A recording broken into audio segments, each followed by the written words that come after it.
નમસ્કાર મિત્રો, આજે સીધું ને સટના એપિસોડમાં આપણે ખેત ઉદ્યોગની વાત કરવાના છીએ. અને ભારત માટે ખેતીવાડી એ ખૂબ મહત્વ ધરાવે છે. અને આપણી સાથે આજે આપણી વિનંતીને માન આપીને કૃષિ વિશ્લેષક મનહર પટેલ જોડાયા છે, જેમને માત્ર આ દેશની જ નહીં પણ વિદેશની ખેતીવાડી વિશે ખૂબ એમનો અભ્યાસ છે. અને હમણાં અમેરિકાના રાષ્ટ્રપતિ આપણા ખેતી ઉદ્યોગના દ્વાર ખોલી નાખવા માટે અમેરિકાનો પગ પેસારો એ ખેતી ઉદ્યોગમાં પણ કરવા માટે જે રીતે ભારતને દબડાવી રહ્યા છે, એ જોતા આની ચર્ચા કરવી ખૂબ જરૂરી છે. 1 ઓગસ્ટ સુધીમાં આપણે ટ્રેડ ડીલ કરવાના છીએ અમેરિકા સાથેનું. આ બધી જાહેરાતો તો ટ્રમ્પ જ જાહેર કરે છે, કારણ કે આપણા માનનીય વડાપ્રધાન તો ટ્રમ્પભાઈની જાહેરાતો વિશે ઉચ્ચારણો કરતા નથી. આજે સંસદનું સત્ર શરૂ થયું, ચોમાસું સત્ર શરૂ થયું, એમાં પણ એમણે ટ્રમ્પભાઈના ઉચ્ચારણોના સંદર્ભમાં રાજ્યસભામાં મલ્લિકાર્જુન ખડગે, જે વિપક્ષના નેતા છે અને કોંગ્રેસના અધ્યક્ષ છે, એમણે ઘણા બધા પ્રશ્નો ઉઠાવ્યા. ટ્રમ્પના 24 વખતના ઉચ્ચારણોની વાત કરી, પરંતુ સરકાર એ બાબતમાં મૂક પ્રેક્ષક બનીને બેઠી છે. નરેન્દ્રભાઈ થોડો સમય લોકસભામાં આવીને પાછા નીકળી જાય છે. એમણે જે કહેવું હોય છે એ ઢોલ પીટવાના એમણે પત્રકારો જે સંસદ ભવનની અંદર એમને જે સંસદનું સત્ર શરૂ થાય એ પહેલા એમને એક પક્ષી સંબોધન કરીને એ નીકળી જાય છે, કારણ કે પ્રેસ કોન્ફરન્સ તો લેતા નથી, કોઈ પ્રશ્નો લેતા નથી. અને નરેન્દ્ર મોદી સર્વપક્ષી બેઠકમાં પણ હાજર રહેતા નથી. એટલે આપણા વડાપ્રધાન એ કંઈક અંશે આ બધી સમસ્યાઓથી ભાગતા ફરતા હોય એવું લાગે છે. જ્યારે સંસદનું સત્ર ચાલુ હોય, મહત્વની સમસ્યાઓ ચર્ચાવાની હોય, ત્યારે એમને તો વિદેશ પ્રવાસો વધારે મહત્વના લાગે છે. એટલે ભાઈ શ્રી 2 દિવસ અહીંયા છે અને 4 દિવસ વિદેશમાં છે. એટલે સત્રની અંદર એ કેટલો સમય આપશે એ ખબર નથી, પરંતુ ટ્રમ્પભાઈ આપણા ખેત ઉદ્યોગને, વેપારને કઈ રીતે દબડાવીને પ્રભાવિત કરી શકે એના સંદર્ભમાં મનહરભાઈ સાથે આપણે આજે ચર્ચા કરીશું. મનહરભાઈ, આપનું સ્વાગત છે. આપ વાજપેયીના વખતથી માંડીને નરેન્દ્ર મોદીના વખત સુધી અમેરિકાના દબાણ હેઠળ ભારતે શું શું કર્યું, આજે પરિસ્થિતિ કેવી છે અને આવતીકાલોમાં શું થઈ શકે એની માંડીને વાત કરો. સીધીને સટમાં. Thank you. નમસ્તે હરિભાઈ. આપના પ્રબુદ્ધ દર્શકોને પણ મારા પ્રણામ, નમસ્કાર. વાત એવી છે, કૃષિ મિત કૃષસ્વ. અમારા એગ્રીકલ્ચર વિભાગનું, યુનિવર્સિટીનું આ એક સ્લોગન છે. હે કૃષિકારો, કૃષિના કાર્યની અંદર સમર્પિત રહો અને કૃષિનું અને કૃષિ ફિલ્ડનું યથાયોગ્ય કામ કરતા રહો. ખેતી પ્રધાન દેશમાં ખેડૂત, ખેતી, ખેત મજૂર અને ગામડું, આ 3 વસ્તુને જો સાંકળીએ નહીં, ચાહે આપણી સરકાર હોય કે ચાહે આપણી શૈક્ષિક સંસ્થાઓ હોય, એ ખેતીને નજરમાં જો રાખીએ તો દેશનો વિકાસ ખૂબ નજીકથી તમને દેખાય. કારણ કે દુનિયાનું કોઈ પણ ઇન્ડસ્ટ્રીઝનું રો મટીરિયલ એ જમીનમાંથી પેદા થાય છે, અને જમીનમાંથી પેદા થયેલું રો મટીરિયલ એ જ કોઈ પણ ઇન્ડસ્ટ્રીઝનું રો મટીરિયલ છે. હવે જો તમે ઇન્ડસ્ટ્રી ચલાવી હોય તો પણ તમારે ખેતીના ઉત્પાદન ઉપર ધ્યાન આપવું પડશે, કારણ કે તમારું ઉત્પાદનનું જે મેઇન રો મટીરિયલ છે એ જો તમે ધ્વંસ કરી નાખશો તો તમારી ઇન્ડસ્ટ્રી પણ કોઈ દિવસ ઊભી નથી થઈ શકવાની. આ સિદ્ધાંતોને રાખીને લગભગ છેલ્લા 25 વર્ષની અંદર આ દેશમાં જે કૃષિની ક્રાંતિ થવી જોઈતી હતી જેટલી, કે જે પહેલાના 25 વર્ષમાં જે જમીન ઉપર પરિસ્થિતિ કઈ નહોતી, પાણીની સિંચાઈની સગવડતા નહોતી, દેશના સીમાડાઓ ખુલ્લા હતા, આપણાથી આપણું અન્ન પણ પોતાનું પેદા નથી થઈ શકતું જે લોકો ભારતીય લોકોને ખાવા માટેનું. આવી પરિસ્થિતિમાં પણ જો દૂધની ક્રાંતિ થતી હોય અને હરિત ક્રાંતિ થતી હોય તો એ 25 વર્ષને આપણે તોલમાં મૂકીએ કે આ 25 વર્ષમાં આપણે શું કર્યું, તો એ બાબતમાં આપણને અનેરો અફસોસ આવશે ભાગમાં. આપણે કોઈની ટીકા નહીં કરીએ પણ વાસ્તવિકતાના દર્શન આપણે જરૂર બધાએ કરવા પડે. મને અહીંયા કહેવાનું મન થાય કે આપણે થોડાક વર્ષોથી વધુ પડતા આપણે કોઈની શરણાગતિ સ્વીકારી લીધેલી છે વૈશ્વિક ફલક ઉપર. જે વૈશ્વિક ફલક ઉપર આપણે એટલી શરણાગતિ સ્વીકારવાની ખરેખર જરૂર નથી. 125 કરોડનો આ જનસંખ્યા ધરાવતો દેશ પહેલા વર્ષો પહેલા મને તમને યાદ છે વસ્તુ વિનિમય ચાલતી હતી. એક વસ્તુ આપે, બીજી વસ્તુ ખેડૂત આપલે કરે, એનું જીવન ધોરણ ચાલતું હતું, ભરણ પોષણ ચાલતું હતું. આજની પરિસ્થિતિમાં આ દેશની અંદર પણ જો વસ્તુ વિનિમયનો કન્સેપ્ટ ઉભો થાય તો વિદેશની કોઈ જરૂર નથી, કારણ કે આ દેશનો ઉપભોક્તા એટલો બધો સંખ્યામાં મોટો છે અને દેશ પેદા કરી શકે એટલી વિશાળ ફલક ઉપર જમીન છે આપણી પાસે. ટેકનોલોજી જે છે એને આપણે બહારથી સ્વીકારીએ અને આપણી જે મૃતપાય કરેલી કન્ડિશન છે એને ઊભી કરવાને બદલે ટેકનોલોજી આપણને જો મારણરૂપ બનતી હોય તો એવી ટેકનોલોજીને આપણે ઇમ્પ્લિમેન્ટેશન એગ્રીકલ્ચરમાં ખરેખર ના કરવી જોઈએ. મૂળ વાત એ છે કે આપણે કયા બાબતમાં ક્રાંતિ કરી. હું માનું છું કે એગ્રીકલ્ચર યુનિવર્સિટી અમારી જે છે એના પિતામહ કહેવાય ICAR, Indian council of agriculture research, એ અમારી પિતામહ છે. એ એગ્રીકલ્ચર યુનિવર્સિટીમાં જે સંશોધન થાય છે, બિયારણ હોય કે જ્યાં નવી ટેકનોલોજી હોય કે આધુનિક પદ્ધતિ, ખેતી પદ્ધતિ હોય, હવે એ બધી વસ્તુ આપણે 25 વર્ષમાં હાંસલ કરી ચૂક્યા હતા. વિદેશની અંદર ખાસ કરીને અમેરિકા છે, ઇઝરાયલ છે અને વિયેટનામ છે, આ એગ્રીકલ્ચર આપણા ઉપર થોડી ઘણી પ્રભાવિત થવા લાગી. એમાં ખાસ કરીને 2002માં જીનેટિકલ મોડિફાઈડ ટેકનોલોજી વિશ્વની અંદર અમેરિકાની એક મોન્સાન્ટો નામની કોર્પોરેટ કંપની પાસે, એની પાસે પેટન્ટ WTOમાં એને રજીસ્ટર થઈ અને 140 જેટલા દેશોની અંદર જ એ મોન્સાન્ટો કંપની પોતાની ટેકનોલોજી આપી શકે, બીજી કોઈ ટેકનોલોજી કોઈ દેશ અમલ ન કરી શકે, કરવી હોય તો પણ ના કરી શકે. એ પૈકીનો ભારત દેશ એના માટે ઉત્સુકતા બતાવી. એ વખતે તત્કાલીન વડાપ્રધાન એ વાજપેયી સાહેબ હતા અને એ સમયે આ ટેકનોલોજીને ઇમ્પ્લિમેન્ટેશન કરવાનું એકમાત્ર કારણ એ હતું કે આપણી કપાસની જે ખેતી છે એ રોકડીયો પાક છે, એમાં સૌથી વધુ એમાં ઉત્પાદન ઉપર અસર કરનારી બાબત હતી લીલી ઈયળ હતી. આ લીલી ઈયળનો ઉપદ્રવ એટલો બધો ભયાનક હતો કે ખેડૂત ખેતી મજૂરી કરે, એની ઉપર ગમે એટલા શસ્ત્ર સરંજામ અપનાવે પણ એ લીલી ઈયળ છે એ ઝીંડવામાં એવી પરિસ્થિતિમાં આવી જાય કે ઉત્પાદન નહીવત થઈ જતું હતું અને ખેતી નિષ્ફળ જતી હતી. વર્ષો પછી આમાં પેસ્ટિસાઇડ છટાતા ટેકનોલોજી ખૂબ મોટી આવી, પણ પરંતુ આનો નિકાલ ન થઈ શક્યો. સરવાળે આપણે પરિસ્થિતિ પેસ્ટિસાઇડમાં એ થતી હતી કે આપણા જીવન બ્લડની અંદર પણ પેસ્ટિસાઇડ આવવા માંડ્યું, ફ્રૂટ શાકભાજીમાં પેસ્ટિસાઇડ આવવાનું, અતિરેક પેસ્ટિસાઇડ નો થયો. એના વિકલ્પ રૂપે જીનેટિકલ મોડિફાઈડ ટેકનોલોજીને લાવવાની જરૂરિયાત પડી. એક મિનિટ પૂરતી વાત હું જીનેટિકલ ટેકનોલોજી અને એમાં ખાસ કરીને બિયારણમાં કપાસનું બિયારણ જે છે એ જીનેટિકલ મોડિફાઈડ ટેકનોલોજીથી કપાસને કઈ રીતે એ લીલી ઈયળથી મુક્ત કરે છે એની એક મિનિટની વાત કરી દઉં.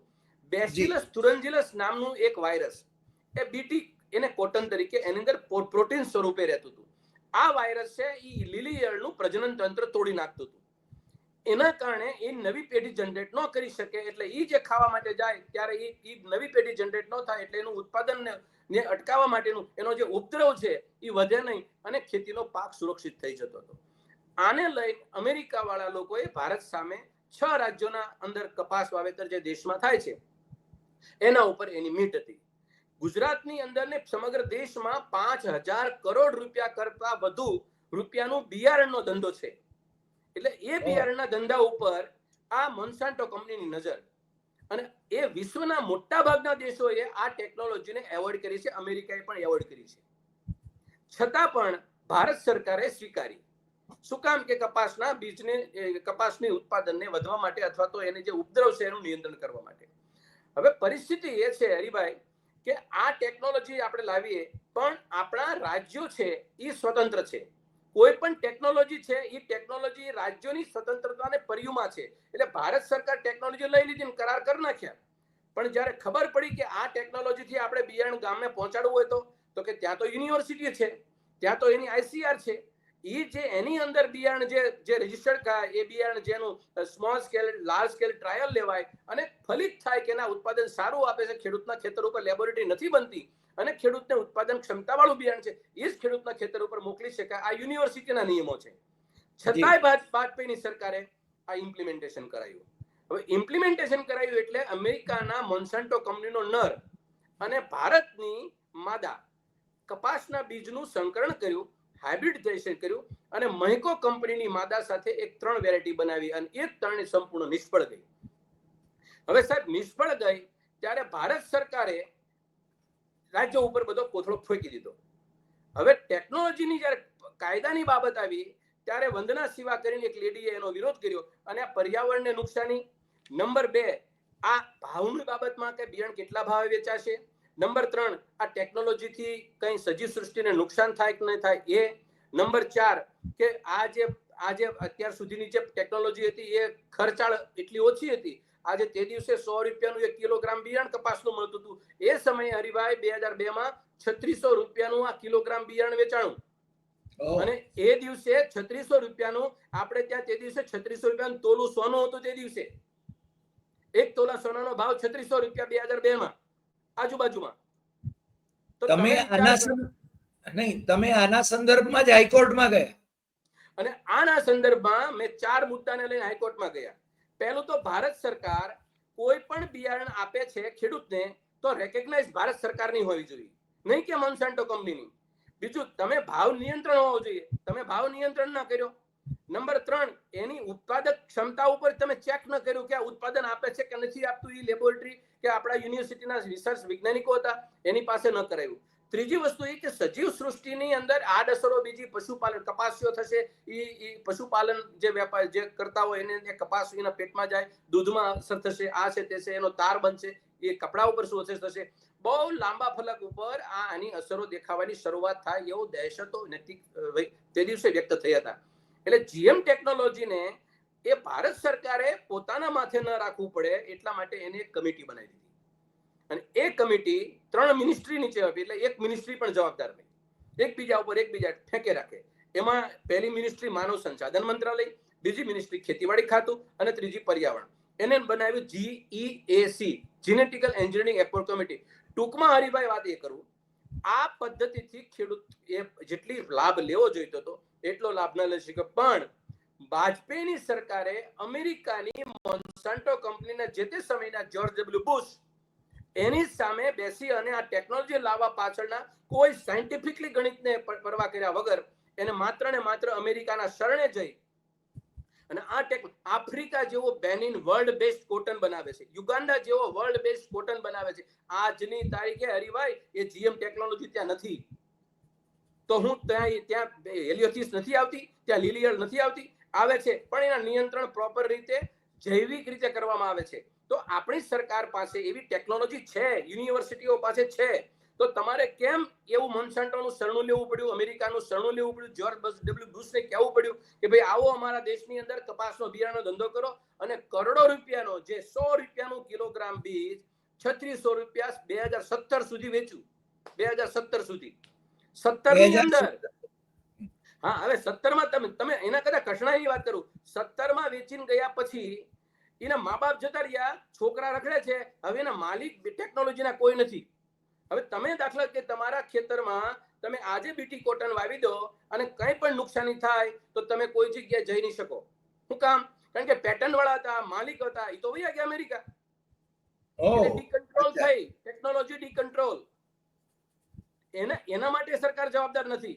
મેં ભૂપેન્દ્રસિંહ ચુડાસમાને 15 પત્રો, મેં સુંદરસિંહ ભંડારીને રાજ્યપાલને રૂબરૂમાં આવેદન પત્ર, નામદાર હાઈકોર્ટની અંદર મેં પિટિશન ફાઇલ કરી. મેં કીધું સાહેબ આ ખેડૂતોને બરબાદીનો તરનારો છે, પણ એ સરકાર તે દિવસે નામદાર કોર્ટે એ સંજ્ઞાનમાં લીધું, નોટિસ આપી, પરંતુ સરકારની માનસિકતા અને નિંભર તંત્ર અને અજ્ઞાની લોકોને કારણે આ ખેડૂતોની વલે લેવાઈ ગઈ અને 700 કરોડ રૂપિયાનું એક વર્ષે ખાલી ગુજરાતના ખેડૂતોને નુકસાની ગઈ હતી. આ અમારો ખેડૂતના ખેતરો ઉપર જય જૈન સર્વેલ છે અમારો, અને અમે તમામ દફતર એ સરકારને રજૂ કર્યું હતું અને હાઈકોર્ટને પણ રજૂ કર્યું હતું, પણ કોઈ સરકારે કોઈ 2002માં કોઈ ધ્યાન ન આપ્યું અને આજની તારીખે આપણી જમીન જે ફળદ્રુપતા હતી એ ઘટી, આપણી જમીનની અંદરની જે તાકાત હતી એ ઘટી, કપાસની ખેતીનું ઉત્પાદન ઘટ્યું અને નવા રેકર્ડ પ્રમાણે તમને કહું હરિભાઈ, આજે આપણા દેશની કપાસની ગુણવત્તા પણ વિશ્વ લેવલે ઘટી. ઉત્પાદન તો ઘટ્યું પણ ગુણવત્તા ઘટી ગઈ. એટલે આપણો મનહરભાઈ, આપણો કપાસ છે એ આપણે ક્યાં એક્સપોર્ટ કરીએ છીએ? જો આપણા કપાસ છે એ મેઇન ચાઇના, એનું મેઇન માર્કેટ ચાઇના લઈ જાય છે, વિયેટનામ લઈ જાય છે, ઘણા બધા બીજા કન્ટ્રીઓ, નાના નાના કન્ટ્રીઓ પોતાને જ્યાં કપાસની ખેતી નથી જ્યાં પેલું છે એ લઈ જાય છે. પણ અહીંયાથી કપાસની 3 રીતે પ્રોસેસ થઈ જાય છે મોટા ભાગની. અહીંયા જીનિંગ અને પ્રેસિંગ થઈ જાય, વિવિંગ અને સ્પિનિંગ થઈ જાય, 2 પ્રોસેસ થઈ અને પછી કલર અને ડાઇંગ થાય. એમ આપણા દેશમાં તે 3 પ્રકારની પ્રોસેસ છે, 3 પ્રકારની ઇન્ડસ્ટ્રી છે. એ પણ કરમની કઠણાઈ તેમ જો કે સૌરાષ્ટ્રમાં કપાસ પાકે એટલે સ્પિનિંગ અને જીનિંગ અને પ્રેસિંગ અહીં થાય, વિવિંગ અને સ્પિનિંગ થાય કોઈમ્બતુર ત્યાંથી પાછો આવે અને પાછું સુરતમાં જાય, કલર અને ડાઇંગ, અથવા જેતપુર જાય, જયપુર જાય. એટલે આ બધું અસ્તવ્યસ્ત માળખું જો આ દિમાગ થોડુંક ચલાવે ને તો નકરો ટ્રાન્સપોર્ટેશનમાં જાય ને મારા તમારો શર્ટની કિંમત મોંઘી પડે છે. આ મૂળ વસ્તુ એ છે. એટલે વિદેશની અંદર પણ ઢાકા આજે આપણી કરતા આગળ શું કામ છે? આજે બાંગ્લાદેશ આપણા કરતા એની ક્વોલિટી ઉત્તમ, સસ્તું મટીરિયલ, બેસ્ટ પ્રકારનું કામ એ કરે છે. કેમ? આપણા કરતા આઝાદી વખતથી એ લોકો આપણી સાથેથી એક સ્ટેપ આગળ હોય છે. વિશ્વની અંદર જે બ્રાન્ડિંગ કંપનીઓ છે ને, જે તમે જે નામ બોલો એ મોટા ભાગની કંપનીનું મેન્યુફેક્ચરિંગ બાંગ્લાદેશ છે સાહેબ. તમે તમારે જે હાઈફાઈ મોલમાં તમે જશો ત્યાં મોટી બ્રાન્ડિંગ કંપનીઓ છે, એનું મેન્યુફેક્ચરિંગ બાંગ્લાદેશ, ઢાકા. આનું કારણ છે કે સાહેબ મેઇન વસ્તુ ઉપર કોમર્શિયલી એને ધ્યાન રાખ્યું અને આપણા દેશના લોકોએ શરણાગતિ સ્વીકારી. શરણાગતિ શેના માટે સ્વીકારી? ક્યારેક આપણે ઢાકાના મલમલની વાત કરતા હતા, પેલે વિંટીમાંથી પસાર થઈ જાય આખો તાકો એની. ટ્રુ, સાચી વાત. પણ એ હજી આજની તારીખે છે, એક જ દેશ હતો ને, આ ક્યાં જુદા હતા? તો આપણે કેમ ન મેળવી શક્યા? આપણે કેમ ન શીખી શક્યા? નકરી કેમ રાજનીતિ થઈ ગઈ? આપણે કેમ અમેરિકાનું શરણ ગયું? બાંગ્લાદેશે કેમ શરણું ના સ્વીકાર્યું? કેમ ત્યાં લોકો એને કોટન, બીટી કોટન ત્યાંનું વાવેતર કરાયું? યુગાન્ડા જેવા દેશની અંદર વર્લ્ડ બેસ્ટ, આપણે તો 23-24 નું સ્ટેપલ સાઇઝ છે, 29 અને 32 સુધી સ્ટેપલ સાઇઝ છે. એનું કપડું તમે એટલું બધું મુલાયમ છે, તમે જોવા જેવું કપડું બનાવી. તો આ બધી વસ્તુ અને કિંમતી આપણી પાસે અત્યારે આ બધા પ્રશ્નો છે. એના કારણે આપણી ખેતીમાં, માર્કેટની અંદર આપણે કોઈ જગ્યાએ હરીફમાં ઉભા નથી રહી શકતા. આ એક વાત રહી 2002 થી 3 ની માં. આજની તારીખે આપણે કપાસની ખેતીમાં કોલર ઊંચો કરી અને આપણે કોઈ બાબતમાં કપાસમાં વિશ્વના દેશોમાં પહોંચી શકતા નથી.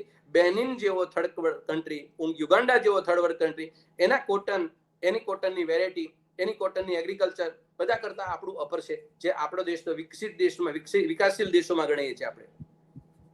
એટલે આપણને અમેરિકા અત્યારે જે દબાવવા માંગે છે અથવા તો ખેતી ઉદ્યોગ આપણે જેને ખોલી નાખીએ એના માટે એની જે વાત કરે છે, એની શું અસર થશે આપણને? જો પહેલી વસ્તુ એ છે કે આપણા પાસે, આપણા દેશ પાસે, એ લોકોની પાસે આપણે જવું શેના માટે પડે છે? પહેલો પ્રશ્ન એ છે કે આપણા દેશની સંસ્થાઓને આપણે સુદ્રઢ નથી બનાવી, રેડીમેડ લેવું છે અને બિઝનેસમેનોને, કોર્પોરેટને ખીચામાં રાખીને આપણે વેપાર કરવા નીકળ્યા છીએ વિશ્વની અંદર. આપણે આ દેશની જનતાને લઈને નથી નીકળતા. જો તમે જનતાને લઈને નીકળતા, આ અમૂલ ડેરીને, સાબર ડેરીને, તમે મહીસાગર દૂધસાગર ડેરીને તમે જો યાદ રાખો, એના પશુપાલકોને યાદ રાખો, એના દૂધ ઉત્પાદકોને યાદ રાખો, એ મંડળીઓ ચાલતી હોય, મંડળીઓ નાની નાની ચાલે છે, એને યાદ રાખો, તો તમે પહેલા મુદ્દે આજે અત્યારે તમે અમેરિકાએ જે કૃષિ ડેરી સેક્ટર ઉપર જે ફ્રી ટ્રેડ એગ્રીમેન્ટની જે વાતો કરે છે, એ પહેલા તો વાતો કરવા જેવી જ ક્યાં છે? મને તમે કહો. તમે એના દૂરંદર્શી પગલા નહીં, એના સ્પોટ અસરો એની એટલી ભયાનક થાય એમ છે. એસબીઆઈએ, ભારતની સૌથી મોટી બેંકે રિપોર્ટ આપ્યો કે ભારત આ ખોટા વેપારની દિશામાં જઈ રહ્યું છે અને ખોટનો ધંધો કરવા જઈ રહ્યું છે. હવે ખોટનો ધંધો કરવા જાય છે એમાં તમારે લાંબુ વિચારવાનું નથી, કારણ કે એ દેશના ખેડૂતોને સૌથી વધુ સબસિડી આપે છે.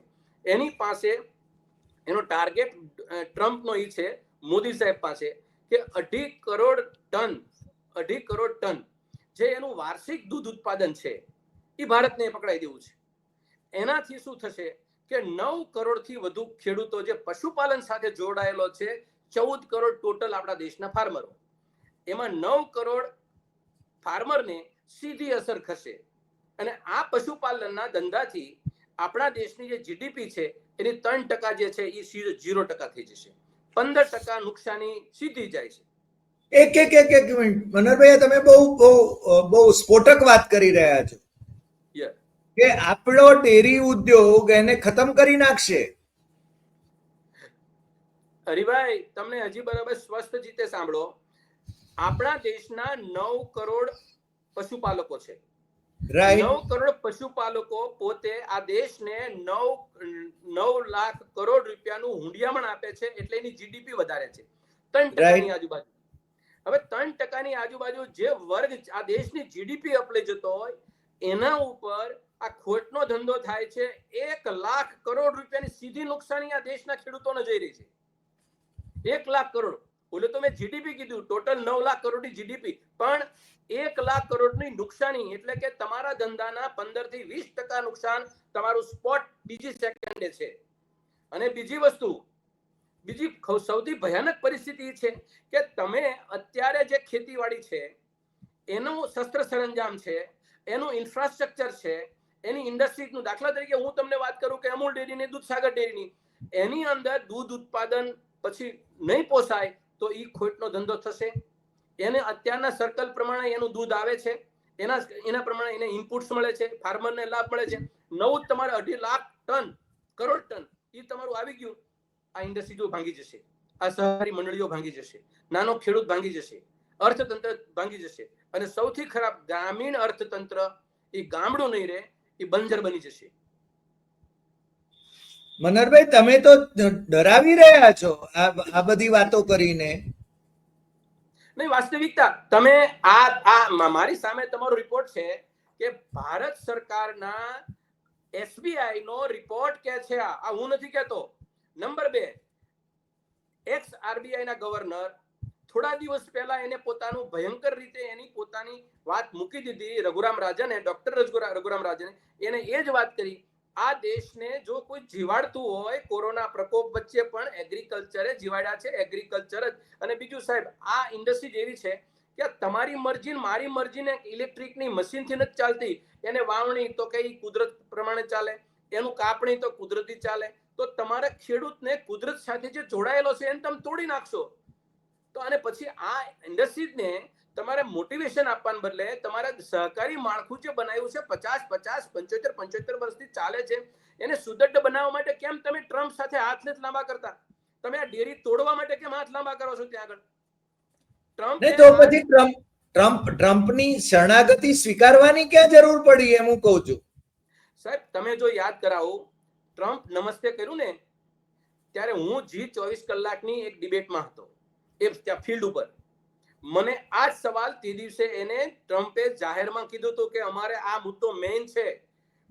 અમેરિકાની કૃષિ અને ડેરીની પ્રોડક્ટ, દૂધ અને દૂધની પ્રોડક્ટને ભારતમાં વેચવી છે, ટૂંકું ટચ. હવે તમે વિચાર કરો કે 2.5 કરોડ ટન દૂધ આ દેશમાં આવે, સાહેબ, આ દેશના ખેડૂતોની હાલત શું થાય એ તો નાના માણસની ખબર પડી જાય. પણ નરેન્દ્ર મોદીને ભાન નહીં પડે. 1 ઓગસ્ટે ભાન પડશે તો ખબર પડશે, નહીતર આપણે બધું પતી જવાનું. આ છેલ્લો દિવસ છે 1 ઓગસ્ટ, હવે 5 દિવસની વાર છે. 5 દિવસની અંદર હું તમને કહું હરિભાઈ સાહેબ, આ માનસિકતાને તમે બરાબર ઓળખો. જે દિશામાં પગલું ભરે છે એ દેશનું અધપતન નીકળે, કે દેશનું નખો જ નીકળી જાય, પણ એ પોતાના પગલામાં પાછું નથી, જવાબ દેવાનું બંધ કરી દે છે. પણ નિર્ણય હશે એનો. ના, ત્રણ કૃષિ ઉત્પાદન કાયદા પાછા ખેંચવા પડ્યા વર્ષ પછી, 700 ખેડૂતોની શહીદી ઉપર. એટલે નરેન્દ્ર મોદી છે ને હંમેશા સાચા જ હોય એવું જરૂરી નથી. હરિભાઈ, તમને સ્પષ્ટતા કરું, એ પાછા ખેંચાશે નથી, એ જે અભેરાય ઉપર મૂક્યા છે. હા, એ બરાબર મૂક્યા છે. હજી તમને કહું, હજી એવું એક બીજું અભરાય ઉપર મૂક્યું છે, એ તમને કહું, લેન્ડ એક્વિઝિશન એક્ટ. કયો? તમારા ગામમાં તમારી જમીન પડી છે ને, જ્યાં તમે મકાન બનાવ્યું છે ને, એ તમે અહીં બેઠા હો છો, કોઈ ખીતી મારી જશે, આ કાયદો છે. બીજે દિવસે તમને ચિઠ્ઠી આવશે, તમને કોઈ કહેવા નહીં આવે. તમારા બેંક ખાતામાં તમારા જે કઈ સરકારે નક્કી કર્યા પૈસા પડી જશે. આજની તારીખે જે મનમોહનસિંહે જે લેન્ડ એક્વિઝિશનનો કાયદો બનાવ્યો છે, એની અંદર તો તમને હક અને અધિકારને ખેડૂતના ખેતરમાં કોઈ પૂછ્યા વિના દાખલ ન થઈ શકે ત્યાં સુધીના ખેડૂતને અધિકાર આપ્યા હતા. આમાં તો એ છે કે તમારી જમીનનો ભાવ સરકાર નક્કી કરે અને તમારી લઈ લે, અને પછી તમને ચિઠ્ઠી મોકલાઈ દે અને તમને કહે તમારા બેંકના ખાતામાં જમા થઈ ગયા, તમારા ખેડૂતના ખેતર તમારા ખેતરમાં નથી તમારે જમા દાખલ થવાનું. આ નિયમ એ અભિરાય ઉપર પડ્યો હતી. અને એ પણ ક્યારે 2014 મે મહિનામાં શપથ લીધી અને 3 મહિનામાં એ કાયદો બનાવ્યો છે. આ તો એને ખબર પડી કે જો કોઈ બુદ્ધિશાળી માણસ કે હશે ત્યાં આજુબાજુમાં કોઈ કે આ અત્યારે મૂકી દો, ચડાવી દો, હમણાં નહીં કરો, આ એ પણ પડ્યું છે. એટલે ખેતી માટે વાજપેયી થી લઈ અને પ્રધાનમંત્રી નરેન્દ્ર મોદીને ખેતી માટે કોઈ એવી સૂઝ, ખેતી પ્રત્યે કે ગામ પ્રત્યે, ખેડૂત પ્રત્યે, ખેત મજૂર પ્રત્યે કોઈ એવી સંવેદના, એને ઉત્થાન કે એને એની સંસ્થાઓ બનાવી છે, એ સંસ્થાનમાં કોઈ પણ પ્રકારનું કામ કરીને એને સુદૃઢ બનાવવાની માનસિકતા. સાહેબ, એપીએમસી, સહકારી ડેરી, ઇફકો, ક્રિપકો, આ તમામ સંસ્થાઓ અત્યારે અર્થોપાર્જનના એના આગેવાનો ડિરેક્ટરના સાધનનો સ્ત્રોત બની ગયો છે. ખેડૂતની સંસ્થાઓ નથી રહ્યા. હમણાં તમે નવી વાત સાંભળી હશે કે 20% મંડળીઓનો નફો લઈને અમારે અત્યારે 25નું સહકારી ઉત્સવ ઉજવવો છે, વર્ષ ઉજવવું છે. એને સહકાર ઉત્સવ ખેડૂતની મંડળીનો 20% નફો લઈને ઉજવવાનું છે. હવે આટલી બધી દયા ભાવના રાખે છે, એ દેશ પ્રત્યેની કેટલો પ્રેમ છે આપણને ખબર પડી ગઈ. ખેડૂતો પ્રત્યે કેટલો પ્રેમ છે ખબર પડી ગઈ. નહીં, ખેડૂતોને પેલા છે ને કેટલા પૈસા ફેંકે છે પેલા ખેડૂત સન્માન નિધિના 6,000 રૂપિયા વર્ષે. એ પણ તમને કહું, એમાં કેવો તાઇફો છે. દેશના ખેડૂતો કેટલા? 14.5 કરોડ અને આપે છે કેટલાને? 9 કરોડ ને.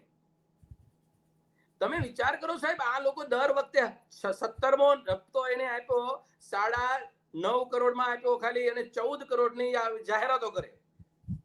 નહીં, પણ એ તો વોટ ઉઘરાવવા માટે જ આ ધંધા કરે છે ને. પણ તો સાહેબ દેશના ખેડૂતો જાગે નહીં તો પછી આ જ ધંધા થવાના ને. જે દેશનો રાજા વેપારી, એની પ્રજા ભિખારી. સીધી વાત છે. એ જે રોજના 16 રૂપિયા સન્માન નિધિને આપે છે, અને શબ્દ સન્માનનો સાહેબ, આપણી કરુણતાની તો કઈ સન્માન નિધિ અને રોજના 16 રૂપિયા એ સન્માન નિધિને આપે અને રોજ ખેડૂતો ખુશ થાય. જેને જરૂર છે ઠીક છે, પણ બાકી ખેડૂતોની મસ્કરી સિવાય આ બધું નથી સાહેબ. ખેડૂતો ભિખારીની જેમ ચપણીયું લઈને એના માટે રાહ જુએ છે. ખેડૂતોમાં સમાન ક્યાં રહ્યું છે? મુશ્કેલી આ છે. આપણે તો ટેક્સ ભરીએ છીએ એટલે આપણે તો એ સન્માન નિધિ કે અપમાન નિધિ આપણે નથી લઈ શકતા. પણ દેશની કરુણતા છે સાહેબ. હા, સમાન ક્યાં રહ્યું ખેડૂતોમાં? અને ખેડૂત નેતાઓ વેચાઈ ગયેલા છે ને. હા, એ બંને એક ખેડૂતોને ઓળખી ગયા છે એ નેતાઓ. અને બોલવાનું શું? ખેડૂત મારો આત્મા અને ખેડૂત મારો અન્નદાતા. બરાબર. આ શબ્દો ઉપર બોલી અને જે રાજનીતિ કરવાની છે એના બદલામાં દેશે શું કે રોજના 16 રૂપિયા. સાહેબ, આજે ખેડૂતોની દયનીય પરિસ્થિતિ એ છે કે આપણી આજે એક ખેડૂતની માટે ગુજરાતમાં 56,000 રૂપિયાનું આજે દેવું થયું. બરાબર. હવે પરિસ્થિતિ દિવસે ને દિવસે કથળતી જાય છે, એ વાસ્તવિકતા છે. મને હરિભાઈ સૌથી મોટો મુદ્દો એ છે કે મને એ નથી સમજાતું, એક ખેતીવાડીના અભ્યાસુ તરીકે, ખેડૂતના દીકરા તરીકે, કે આ વિષય સાથે આપણે સંકળાયેલા છીએ, જેટલું સમજીએ એટલા દુઃખી થઈને બહાર નીકળીએ છીએ ત્યારે. કારણ કે અત્યારે આ લોકો પાસે એટલો બધો મોકો મળ્યો, 25 પર્ટિક્યુલર ગુજરાતમાં એટલો મોકો મળ્યો ગુજરાતની જનતાનો સેવા કરવાનો કે ખેડૂતોની અન્નદાતાની સેવા કરવાનો. અને સાહેબ, સૌથી મોટી પરિઘમાં પ્રશ્નો જો આંટા મારતા હોય તો 25 વર્ષે ખેડૂતના ખેતરમાં આંટા મારે. તમારે કોઈ જગ્યાએ ન હોય તો તમે ખેડૂતના ખેતર ઉપર ઉભા રહ્યો એટલે પ્રશ્નોની વણઝાર છે ત્યાં આગળ. છતાંય આ લોકોને એક પણ પ્રશ્ન ઉપર સોર્ટ આઉટ કરવાનું કોઈ નથી. મનહરભાઈ, તમને ખ્યાલ હશે, આપણે એક ટીવી ચેનલ ઉપર કદાચ સાથે જ હતા અને કેટલાક પ્રશ્નો ખેડૂતો આપણને પૂછી રહ્યા હતા કે અમને છે ને પાક વીમાની રકમ નથી મળતી, અમને આ નથી મળતું, અમને તે નથી મળતું. મેં કીધું તમે નરેન્દ્ર મોદીને બદનામ ન કરો, કારણ કે નરેન્દ્ર મોદીના વતન રાજ્યમાં તો લીલા લહેર છે કે તમે આવું બોલો છો. મેં કીધું એટલા માટે કે તમે 26માંથી 26 બેઠકો આપો છો, પછી જેને તમને કોઈ પ્રશ્ન કરવાનો અધિકાર નથી.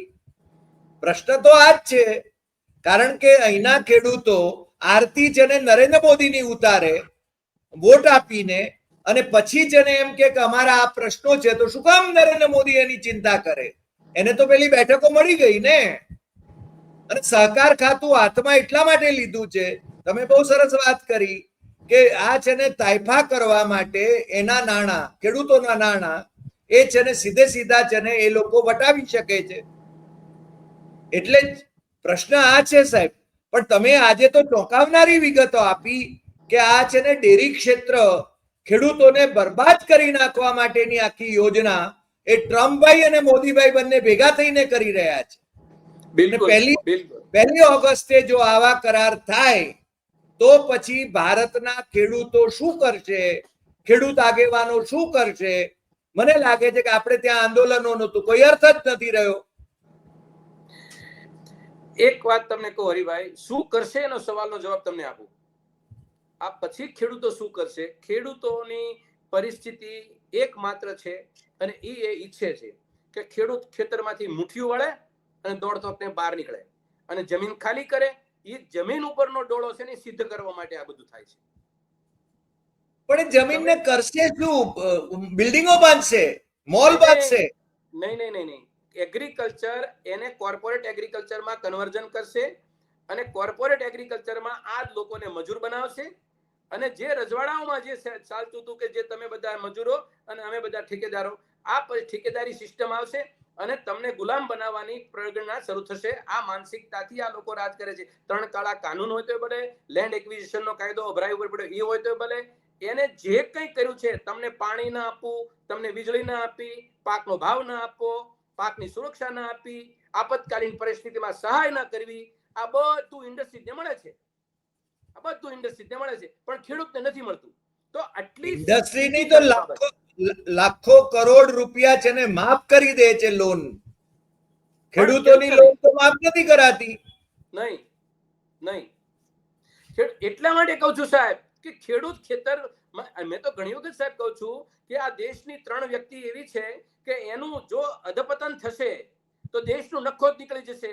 એક સીમા ઉપર બેઠેલો સૈનિક, એક વર્ગખંડમાં શિક્ષક અને ખેતરમાં કામ કરતો ખેડૂત. આ 3 વ્યક્તિ જો નારાજ થશે દેશ સામે તો દેશ બરબાદ થઈ જશે. દેશ અંદરથી તૂટશે, દેશ સીમાડે પણ તૂટશે. આ દેશને કોઈ નહીં બચાવી શકે. નહીં મનહરભાઈ, આજે તમે છે ને બહુ જ સ્ફોટક વિગતો સાથે વાત કરી છે. મને લાગે છે કે આવતા દિવસો એ ભૂંડા દિવસો ખેડૂતો માટે પણ નીવડવાના છે. તમે શિક્ષકો માટે તો એવા જ છે. શિક્ષકોએ તો છે ને અત્યારે ટોળા ભેગા કરવાના છે ભણાવવાની કામગીરી કરવાને બદલે. અને સૈનિકો જેમને માટે આપણે 2 હાથે સલામ કરીએ એમની કામગીરી માટે, પરંતુ એમને પણ રાજકીય ઉપયોગ એમનો કરીને, જેમ પુલવામા થયું ત્યારે એનો રાજકીય ઉપયોગ થયો, અત્યારે જેનો ઓપરેશન સિંદૂરનો પણ રાજકીય ઉપયોગ કરવાની કોશિશ થઈ રહી છે. આ બધી બાબતો એ મને લાગે છે દેશના હિત કરતા અહિત તરફ વધારે લઈ જઈ રહ્યા છે. અને ટ્રમ્પભાઈ જો પોતે 1 ઓગસ્ટે નરેન્દ્ર મોદી એમને નમાવી શકે તો છે ને મને લાગે છે ભારત માટે ભૂંડા દિવસો આવશે. આપે જે કહ્યું છે એ ભવિષ્યવાણી સાચી ન પડે એવું હું અંગત રીતે ઈચ્છું. આપણે બધા ઈશ્વરને પ્રાર્થના કરીએ અથવા એના માટે પ્રયત્નો કરીએ. લોકો જાગે તો સારું, અને બાકી તો છે ને આપણે ત્યાં કહેવત છે કે જાગતાની પાડી અને ઊંઘતાનો પાડો. બાકી તો જેને ઊંઘવું જ છે, જાગતા ઊંઘવું છે, એને તો કોઈ જગાડી શકે એમ નથી, એને બચાવી શકાય એમ નથી. મનહરભાઈ, આજે આપ અમારી સાથે જોડાયા અને આ બહુ જ મહત્વની બાબતની ચર્ચા કરી એ બદલ આપનો ખૂબ ખૂબ આભાર. અને ફરીને પાછા આપણે એવો જ મુદ્દો લઈને ફરીને જોડાઈશું. અને દર્શક મિત્રોને પણ હું વિનંતી કરું કે આ એપિસોડ સૌથી વધારે શેર કરે, લોકોને જગાડે. અને લોકોએ જાગવું એ ખૂબ જરૂરી છે, નહીં તો આ દેશનું ધનોતપનોત નીકળી જશે જે પ્રકારે સરકાર છે ને પગલા ભરી રહી છે. ફરી મળીશું. નમસ્કાર.